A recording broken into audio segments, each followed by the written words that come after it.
उपमुख्यमंत्री एकनाथ शिंदे यांच्या दिल्ली दौऱ्याने सध्या महाराष्ट्राच्या राजकारणात खळबळ उडवून दिली आहे. पक्ष वाढवण्याच्या दृष्टीने आणि अडीच वर्षांच्या मंत्रिपदाच्या ठरलेल्या फॉर्म्युल्यावर मोदी-शहांशी चर्चा करण्यासाठी शिंदे 2 दिवसांपासून दिल्लीत आहेत. पण या भेटीत त्यांनी ऑपरेशन टायगरलाही हवा दिली आहे. शिंदेंच्या दिल्ली दौऱ्यानंतर ऑपरेशन टायगरच्या हालचालींना वेग आलाय. एकनाथ शिंदे यांनी ठाकरे गटातील या खासदारांना आपल्या गटात खेचण्यासाठी मोठी रणनीती आखल्याची माहिती सूत्रांकडून मिळतेय. उद्धव ठाकरे गटातील निम्म्याहून अधिक खासदार एकनाथ शिंदे गटाच्या संपर्कात असल्याचं समजतंय. शिंदेंच्या या दिल्ली दौऱ्यानंतर आता श्रीकांत शिंदेंनाही मंत्रिपद मिळण्याची शक्यता असल्याचंही बोललं जातंय. नेमकं काय घडतंय शिंदेंच्या दिल्ली दौऱ्यात? ठाकरे गटात उद्धव ठाकरेंपासून आदित्य ठाकरेंपर्यंत काय नाराजी आहे आणि हीच नाराजी ऑपरेशन टायगर घडवून आणण्यासाठी शिंदेंच्या कशी पथ्यावर पडणार आहे तेच सांगतोय आजच्या या व्हिडिओमधून. व्हिडिओ शेवटपर्यंत बघा. नमस्कार, मी आरती शिंदे आणि तुम्ही पाहताय लगाव बत्ती. उपमुख्यमंत्री एकनाथ शिंदे 2 दिवसांपासून दिल्ली दौऱ्यावर होते. या दिल्ली दौऱ्यात त्यांनी पंतप्रधान नरेंद्र मोदी आणि अमित शहा यांची भेट घेतली आणि मित्रपक्षात शिंदेंची पुन्हा नाराजी असल्याने ही भेट घेतल्याच्या बातम्या माध्यमांनी दिल्या. पण आत्ता सूत्रांकडून आलेल्या माहितीनुसार येत्या काही दिवसात केंद्रीय मंत्रिमंडळ विस्तार होण्याची शक्यता आहे. या विस्तारात शिवसेनेला स्थान मिळावं यासाठी या भेटीत चर्चा झाल्याचं समजतंय. दुसरं महत्त्वाचं कारण म्हणजे ठाकरे गटातील अनेक खासदार एकनाथ शिंदेंच्या संपर्कात असल्याने पक्ष वाढवण्याच्या दृष्टीने शिंदेंनी या भेटीत मोदींशी सविस्तर चर्चा केल्याचं समजतंय.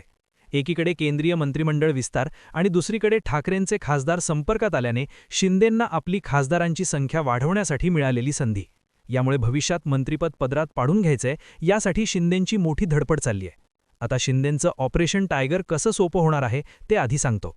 नेहमीप्रमाणेच नॉट रिचेबल ठाकरेंबद्दल असलेली नाराजी आता ज्युनियर ठाकरेंच्या बाबतीतही पक्षात दिसायला लागलीय.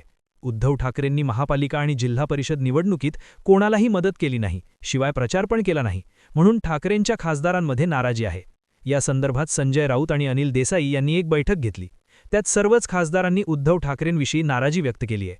कोणताही सपोर्ट मिळत नसल्याची तक्रार केली आहे. शिवाय उद्धव ठाकरेंना वेळ नसेल तर किमान आदित्य ठाकरे यांनी संवाद ठेवायला पाहिजे होता, असाही ठाकरेंच्या खासदारांचा नाराजीचा सूर होता. त्यामुळे ठाकरेंचे खासदार शिंदेंकडे जाण्याचा विचार करतायत. विशेष म्हणजे ठाकरे सेनेचे 4 खासदार पक्षप्रवेशासाठी अतिउत्सुक असल्याचं बोललं जातंय.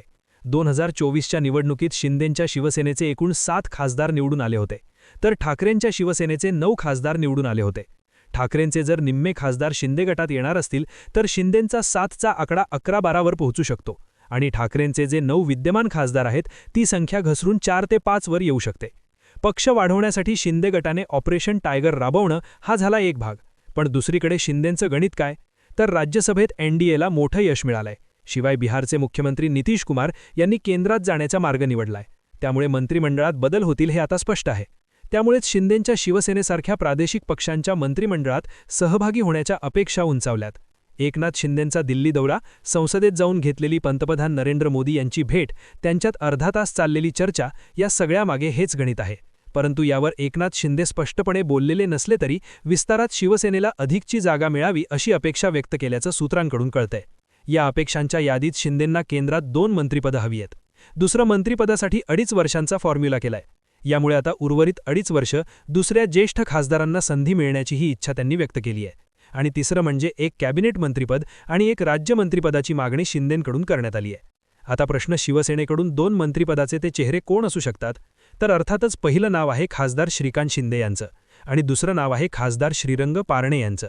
शिवाय श्रीकांत शिंदे यांना केंद्रीय कॅबिनेटमध्ये स्थान मिळण्याची, श्रीरंग पारणे यांना राज्यमंत्रिपदी स्थान मिळणार असल्याचीही बैठकीत चर्चा झाली आहे. एनडीएतील महत्त्वाचा घटक पक्ष म्हणून शिवसेनेची केंद्रात छाप आहे. शिवाय श्रीकांत शिंदेसारखा तरुण चेहरा मंत्रिमंडळात असावा अशी मागणी खासदारांकडून जोर धरू लागली आहे.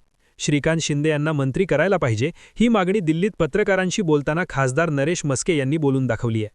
चर्चेतल्या फॉर्म्युलानुसार जर श्रीकांत शिंदेंना संधी मिळाली तर त्यांची जमेची बाजू काय ते पहा.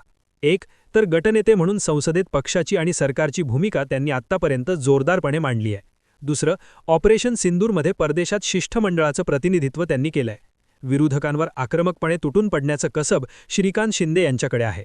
महत्त्वाच्या विधेयकावेळी खासदारांना एक संध बांधून ठेवण्यात ते आत्तापर्यंत यशस्वी ठरलेत आणि मराठी, हिंदी, इंग्रजी भाषांवर त्यांचं प्रभुत्व आहे.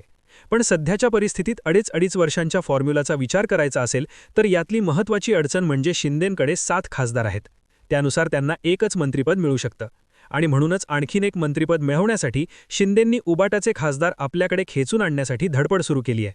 शिंदेंचे खासदार ऑपरेशन टायगर सक्सेसफुल करण्यासाठी सध्या जबरदस्त फिल्डिंग लावून आहेत. ठाकरेंच्या खासदारांनी साथ दिली तर शिंदेंना डबल डिजिट गाठता येऊ शकेल. ऑपरेशन टायगर यशस्वी झालं तर मग एकनाथ शिंदेंचं केंद्रात 2 मंत्रिपदाचं स्वप्नही